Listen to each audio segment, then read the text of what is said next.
तो दोस्तों बाबा the explainer हाजिर है और आज मैं एक्सप्लेन करने वाला हूँ हाल ही में रिलीज हुई एक हाईली एंटिसिपेटेड हॉरर मूवी जिसका नाम है वुल्फमैन।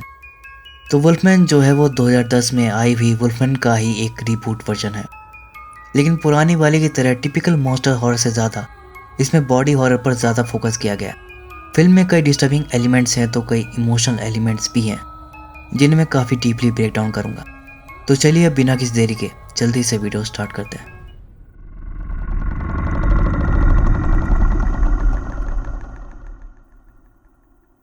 तो ये कहानी जो है वो ओरेगोन नाम के स्टेट से शुरू होती है। आज से लगभग 30 साल पहले यानी कि 1995 में ओरेगोन जो है वो यूएस का ही एक स्टेट है। तो ओरेगोन के ही एक हिली टाइप एरिया में एक गांव होता है जहां पर ब्लेक नाम का बच्चा अपने डैड के साथ रहता था। ब्लेक की माँ पहले ही गुजर चुकी थी और पूरी तरह से उसकी जिम्मेदारी उसके डैड के ऊपर ही थी। ब्लेक के डैड उसको लेकर काफ़ी ज़्यादा ओवर प्रोटेक्टिव थे क्योंकि इस एरिया में एक बात फैली हुई थी कि कोई इंसानों जैसा दिखने वाला अजीब सा जानवर है जो इस एरिया में घूम रहा है और हाल ही में उसने एक हाइकर पर भी अटैक किया है। इसी वजह से जो उसके डैड थे वो उसके ऊपर बहुत स्ट्रिक्ट थे और उससे काफ़ी सख्ती से पेश आते थे। रही बात ब्लेक की तो वो तो छोटा बच्चा था, उसे अपने आसपास की खूबसूरती ही दिखाई देती थी, लेकिन उसके पीछे जो खतरे छुपे थे वो उससे बिल्कुल अनजान था। तो एक दिन ब्लेक के डैड उसे शिकार पर लेकर जाते हैं। इसी दौरान ब्लेक को वहाँ के मशरूम्स अच्छे लगते हैं और वो उनसे अट्रैक्ट होकर उनके पास चला जाता है। लेकिन ब्लेक को ये नहीं पता था कि ये मशरूम जो थे वो जहरीले थे, लेकिन उसके डैड को तो पता था। उन्होंने तुरंत ब्लेक को रोक दिया, उसे बताया कि ये मशरूम जहरीले हैं इसलिए इनसे दूर रहो। वो उसे उस मशरूम्स के बारे में डिटेल में बताने लगते हैं ताकि आगे से ब्लेक इस तरह के खतरे से अलर्ट रहे। लेकिन ब्लेक का ध्यान अभी भी नेचर की ब्यूटी को निहारने में था, जिसके लिए उसे डांट पड़ती है। उसके डैड उससे कहते हैं कि ये जगह देखने में भले ही खूबसूरत है लेकिन यहाँ कई तरह के खतरे छुपे हैं, इसलिए बी अलर्ट। फिर थोड़ी देर के बाद इन्हें एक हिरन दिखाई देता है। उसके डैड उसे शूट करने की कोशिश करते हैं लेकिन वो हिरन रेंज से बाहर चला जाता है। इधर ब्लेक के डैड का ध्यान हिरन की तरफ था और इतने में ब्लेक वहाँ से भाग जाता है। उसे लगता है कि वो दूसरी तरफ से उस हिरन का शिकार कर सकता है, लेकिन उसे ये नहीं पता था कि शिकार करने के चक्कर में वो खुद शिकार हो सकता था। उसे स्कोप में हिरन तो नहीं दिखाई देता लेकिन एक आदमी जैसा क्रिएचर दिख जाता है जो कि जानवरों की तरह आवाज़ निकाल रहा था। पूरे जंगल में उसकी भयानक आवाज़ सुनाई दे रही थी जिससे ब्लेक काफ़ी डर जाता है। तभी इतने में उसके डैड आकर उसे पकड़ लेते हैं और इस बार वो उसे काफ़ी ज़ोर से फटकार लगाते हैं और उस पर काफ़ी गुस्सा करता है। ब्लेक के डैड बस उसे प्रोटेक्ट करने की कोशिश कर रहे थे but sometimes it's too frustrating, क्योंकि ब्लेक को पता ही नहीं था कि उसे किस खतरे से डरना है। अगर उसे किसी से डर लगता था तो उसके खुद के डैड से ही लगता था। खैर वो जो जानवर था उनकी तरफ ही आ रहा था। ब्लेक के डैड उसको लेकर तुरंत वहां से भागते हैं और सेफली जाकर एक ट्री हाउस के अंदर छुप जाते हैं। ब्लेक के डैड स्कोप से देखते हैं तो जमीन पर एक हिरन की लाश पड़ी थी जिसका पेट फटा पड़ा था। ये वही हिरन था जिसका शिकार ये लोग करने वाले थे, लेकिन उस जानवर ने पहले ही उसका काम कर दिया था और अब वही जानवर इनका काम तमाम करने के भी चक्कर में था। एट सम पॉइंट ब्लेक के डैड उस प्राणी या कहे उस जानवर को जो भी वो था उसको भी देख पाते हैं। वो उसे शूट भी करते हैं लेकिन वो बचकर भाग जाता है। रही बात ब्लेक की तो काफ़ी डरा हुआ था। वो अपने डैड से पूछता है कि डैड ये क्या था, जिस पर उसके डैड झूठ बोल देते हैं कि ये एक भालू था। लेकिन फिर इसके बाद ब्लेक अपने डैड को किसी से बातें करते हुए सुनता है जिसमें कि वो कह रहे थे कि वो जो मॉन्स्टर है वो सच में है। आज मेरा उसे सामना हुआ था, मुझे उसका कुछ करना होगा क्योंकि मेरे बेटे को उससे खतरा है। अब कहानी यहाँ से 30 साल आगे शिफ्ट होती है यानी कि प्रेजेंट टाइम में, जहाँ ब्लेक अब सैन फ्रांसिस्को में रहता था और अब वो खुद एक डैड बन चुका था। उसकी एक प्यारी सी बेटी थी जिसका नाम था ginger. Just like every dad उसका मेन मोटिव यही था, अपनी बेटी को प्रोटेक्ट करना, but not like his dad. वो जिंजर को प्रोटेक्ट तो करना चाहता था लेकिन कभी भी उसे ऐसे ट्रीट नहीं करना चाहता था जैसे उसके डैड करते थे। जिंजर भी अपने डैड को काफ़ी ज़्यादा प्यार करती थी and she always feel safe when he is around. लेकिन जिंजर यहाँ पर एक शरारत कर देती है जिस वजह से उसको चोट भी लग सकती थी और इस पॉइंट पर ब्लेक अपना टेम्पर खो देता है और पहली बार वो जिंजर से ऊंची आवाज़ में बात करता है, जिससे जिंजर रो देती है। अगले पल ब्लेक को रियलाइज़ होता है कि वो तो अपने डैड की तरह बन गया। वो उसके लिए जिंजर से सॉरी बोलता है कि आज के बाद मैं तुम पर कभी नहीं चिल्लाऊंगा।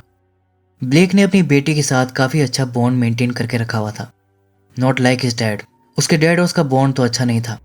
दोनों बाप बेटी एक गेम भी खेला करते थे जिसमें जिंजर ब्लेक के थॉट्स को गैस करती थी कि वो क्या सोच रहा है, और वो ये कहती थी कि उसके डैड सोच रहे हैं कि वो अपनी बेटी से बहुत प्यार करते हैं, और ब्लेक कहता था कि वो बिल्कुल ऐसा ही सोच रहा है। और इस गेम को आप याद रखना क्योंकि कहानी के एंड में ये काम आएगा। यहाँ पर मैं ये भी बता दूं कि ब्लेक जो है वो पार्ट टाइम राइटर था, इसीलिए ज़्यादातर वो घर पर ही रहता था। रही बात ब्लेक की वाइफ की, तो उसका नाम शार्लेट होता है। शार्लेट जो है वो न्यूज़ चैनल में काम करती थी, वो रिपोर्टर थी।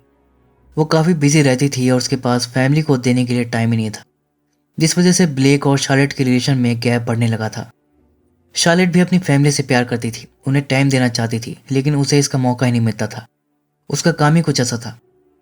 खैर यहाँ पर ब्लेक के पास एक लेटर आता है, जिससे कि उसे पता चलता है कि उसके जो डैड थे, जो सालों पहले गायब हो गए थे, अब वो मर चुके हैं। असल में क्या हुआ था कि ब्लेक के डैड उस मॉन्स्टर को मारने के लिए गए थे, और उसके बाद से ही वो लापता हो गए थे। और अब सालों बाद पुलिस ने कंफर्म करके ब्लेक को एक लेटर भेजा है कि उसके डैड को ऑफिशियली डेड डिक्लेयर कर दिया गया है। हालांकि ब्लेक और उसके डैड के बॉन्ड अच्छे नहीं थे, लेकिन ये जानकर ब्लेक को काफ़ी ख़राब लगता है। इस मोमेंट में ब्लेक को फील होता है कि उसे अपने पुराने फैमिली हाउस को विजिट करना चाहिए विद फैमिली। वो शार्लेट और जिंजर को भी अपने साथ ले जाना चाहता था, ताकि इस ट्रिप के बहाने से ही सही उनकी फैमिली की जो बॉन्डिंग है वो थोड़ी और अच्छी हो जाए। शार्लेट भी इस बात से एग्री करती है, और इस बार अपने काम से ब्रेक लेकर वो अपनी फैमिली को टाइम देना चाहती थी, क्योंकि कहीं ना कहीं उसे भी इस बात का गिल्ट था कि वो जिंजर के लिए उतना नहीं कर पाई जितना बाकी मदद करती हैं, और इसलिए उसे लगता है कि वो एक अच्छी माँ नहीं है। वो ब्लेक से भी इस बात को शेयर करती है, लेकिन ब्लेक उससे कहता है कि ऐसा नहीं है, तुम एक अच्छी माँ हो। तो अब ब्लेक अपनी फैमिली के साथ निकल जाता है अपने गांव एक नई शुरुआत करने के लिए। ब्लेक अपने गांव तो पहुंच चुका था, लेकिन उसे अपना घर नहीं मिल रहा था, क्योंकि ये जगह छोड़े उसे 30 साल हो चुके थे और अब काफ़ी कुछ बदल चुका था, इसलिए रास्ता उसे समझ नहीं आ रहा था। ऊपर से यहाँ पर इंटरनेट की सुविधा भी बंद थी, तो मैप वगैरह भी ये लोग नहीं देख सकते थे। तभी सब दूर एक ट्री हाउस पर एक आदमी को देखते हैं। वो आदमी भी उन्हें देख लेता है, और अब वो ट्री हाउस से उतरकर उन्हीं की तरफ आ रहा था, और उसने एक गन ले रखी थी। ये देखकर शार्लेट डर जाती है। वो तुरंत ब्लेक को वहां से चलने के लिए कहती है कि उसने गन ले रखी है, यहाँ से चलो। जिस पर ब्लेक उसे समझाता है कि इतना घबराने की जरूरत नहीं है, यहाँ पर हर कोई अपने पास गन रखता ही है। खैर वो जो आदमी था वो ब्लेक के बचपन का ही दोस्त था। वो ब्लेक को पहचान लेता है, उसका नाम था डेरेक। ब्लेक उसे बताता है कि वो अपना घर ही नहीं ढूंढ पा रहा। फिर डेरेक ही उनके साथ चलकर उन्हें गाइड करता है।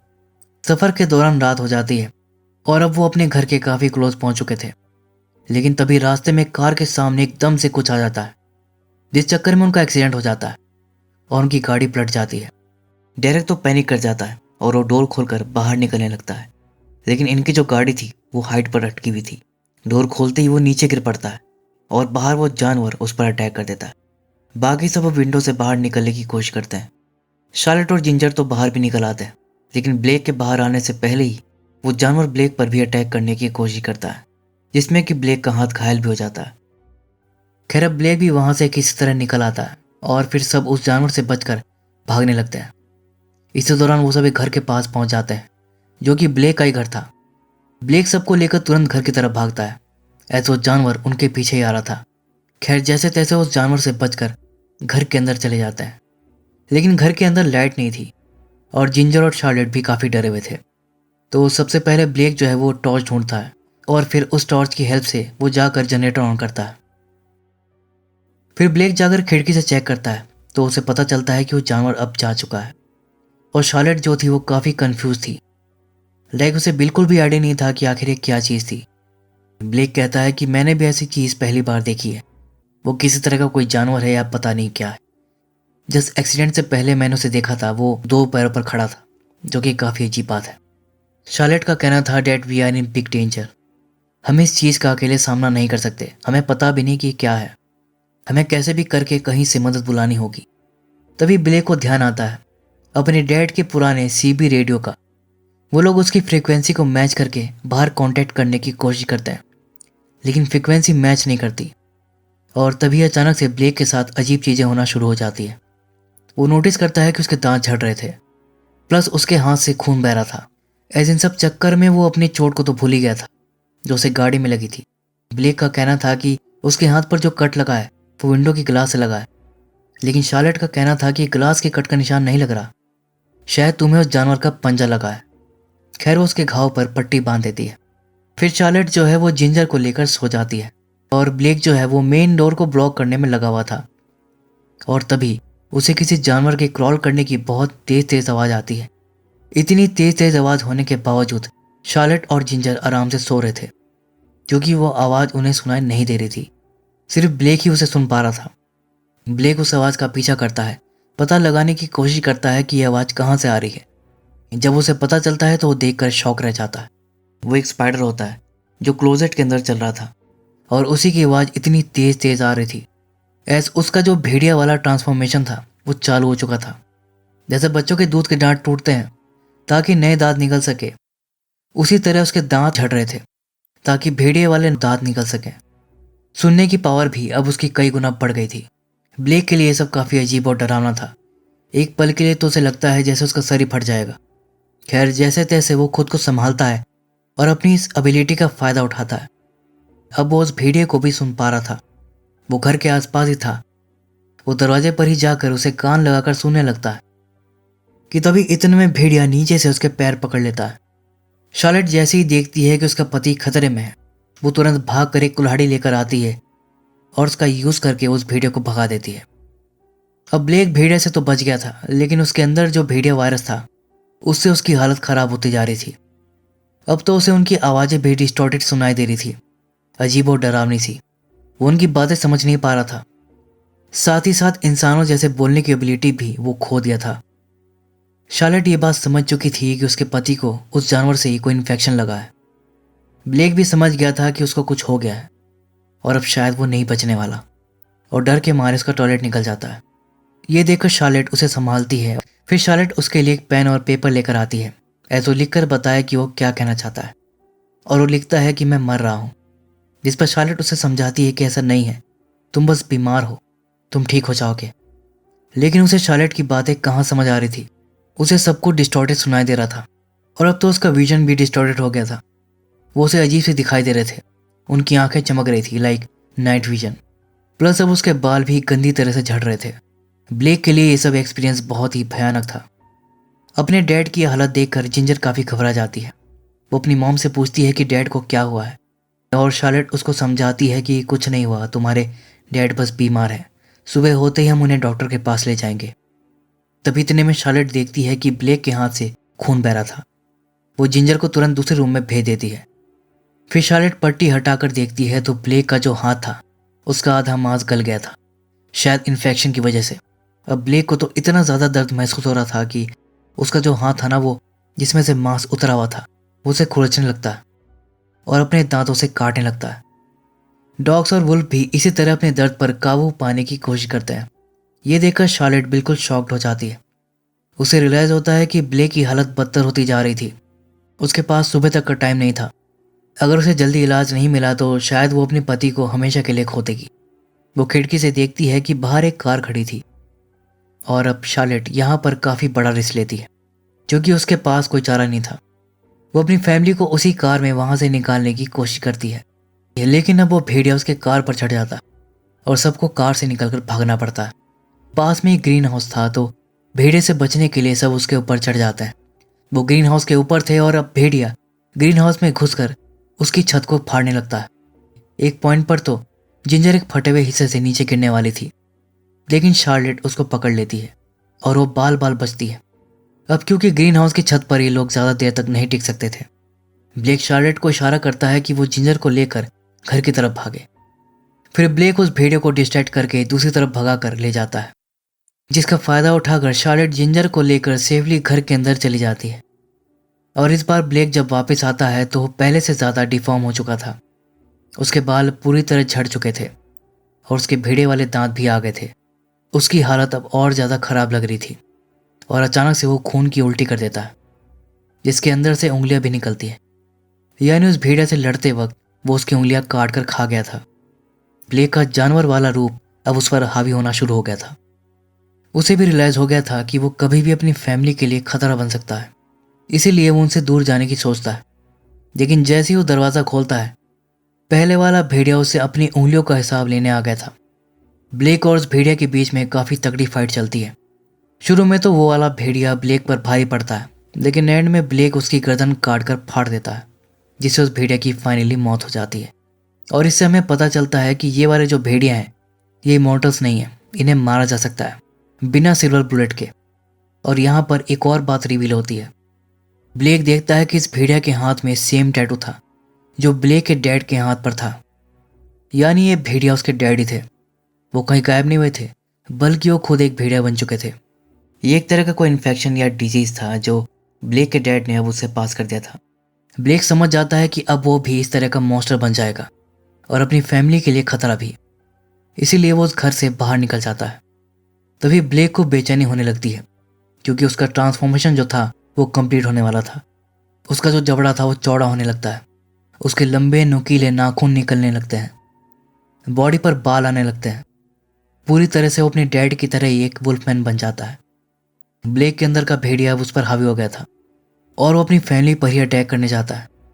शार्लेट समझ चुकी थी कि ब्लेक अब पूरी तरह से मॉन्स्टर बन चुका है और अब वो उनके लिए खतरा है। इस बार वो उसके लिए दरवाज़ा नहीं खोलती और अपने बचाव के लिए एक चाकू रख लेती है। ब्लेक जैसे तैसे घर के अंदर घुसी आता है। समहाउ ब्लेक के अंदर का इंसान अभी भी अपने जानवर वाले रूप से लड़ रहा था, लेकिन शार्लेट उसे खतरा समझकर उस पर चाकू चला देती है। इसके बाद भी ब्लेक अभी भी उस पर अटैक नहीं कर रहा था। वो उसे चाकू छीनने की कोशिश करता है और इतने में शार्लेट जिंजर को लेकर भाग जाती है। शार्लेट जिंजर को लेकर अब एक बाड़े में जाकर छुप जाती है। बाड़े के अंदर उसे एक बियर ट्रैप भी दिख जाता है और अब ब्लेक को रोकने के लिए वो उसी का यूज़ करती है। अब ब्लेक जो है वो बाड़े को तोड़कर उसके अंदर घुस आता है। अब बाड़े के अंदर बिल्कुल अंधेरा था, तो शार्लेट को लग रहा था कि ब्लेक उन्हें नहीं देख पा रहा, लेकिन ब्लेक उन्हें देख पा रहा था क्योंकि इसके पास नाइट विजन जो था। बट स्टिल वो उन पर अटैक नहीं करता। ब्लेक जब उनकी तरफ बढ़ता है तो उसका पैर उस बियर ट्रैप में फंस जाता है और इस मौके का फ़ायदा उठाकर शार्लेट तुरंत जिंजर को लेकर वहाँ से भाग जाती है। ट्रैप से छूटने के लिए ब्लेक अपने पैर ही चबाकर काट देता है और फिर घुटनों पर ही क्रॉल करके उनका पीछा करता है। इधर माँ बेटी घूम फिर कर उसी जगह पर आ गई थी जहाँ से ये सब शुरू हुआ था। वहीं पर उनकी गाड़ी पलटी हुई थी और पास में डेरेक का कटा हुआ हाथ पड़ा था। वहीं पर उसकी गन भी पड़ी थी। फिर शार्लेट उस गन को लेकर जिंजर के साथ एक ट्री हाउस में जाकर छुप जाती है। इन सब के बीच अब सुबह भी हो गई थी। उन दोनों का पीछा करते हुए ब्लेक ट्री हाउस तक पहुंच गया था। वो उस ट्री हाउस के ऊपर चढ़कर उनके पास आ जाता है, लेकिन उन्हें कुछ नहीं कह रहा था। ब्लेक कभी भी अपने डैड की तरह नहीं बनना चाहता था, लेकिन ना चाहते हुए भी वो ऐसा बन गया था कि उसकी खुद की ही बेटी को उसे डर लग रहा था, जो उसके अराउंड पहले सबसे सेफ फील करती थी। ब्लेक को ये हरगिज मंजूर नहीं था, उसे बिल्कुल भी नहीं बनना था। इस पॉइंट पर जिंजर अपने डैड के थॉट्स को पढ़ लेती है। वो अपनी मॉम से कहती है कि डैड चाहते हैं कि अब इसे ख़त्म कर दो, लेकिन शार्लेट से ये नहीं हो पा रहा था। वो चाहकर भी ट्रिगर नहीं दबा पा रही थी, जिस पर ब्लेक उसे उकसा देता है और ना चाहते हुए भी उसे ब्लेक को शूट करना पड़ता है।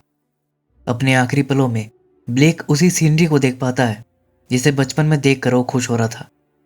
आखिरी बार जिंजर मन ही मन में उसके थॉट्स पढ़ती है और उसे देखकर तो ऐसा ही लग रहा था कि फाइनली उसे पीस मिल गया है और उसने अपने फेट को एक्सेप्ट कर लिया है। इसी के साथ वो अपने प्राण त्याग देता है। जिंजर और शार्लेट काफ़ी भारी ट्रेजेडी से गुजरे थे, लेकिन समहाउ वो भी अपने फेट को एक्सेप्ट कर लेते। सेम सीनरी से कहानी शुरू हुई थी और इस सीन पर आकर ही ख़त्म हो गई।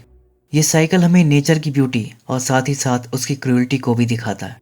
इसमें नेचर की ब्यूटी है बच्चे और क्रूअल्टी है बीमारी, जो कभी कभी माँ बाप से बच्चों को भी पास हो जाती है, जैसा कि मूवी में दिखाया गया। तो दोस्तों, ये थी वुल्फमैन मूवी की एक्सप्लेनेशन। उम्मीद है कि वीडियो आपको पसंद आई होगी। तो फिर मिलूंगा अगली वीडियो में। तब तक के लिए take care and keep watching.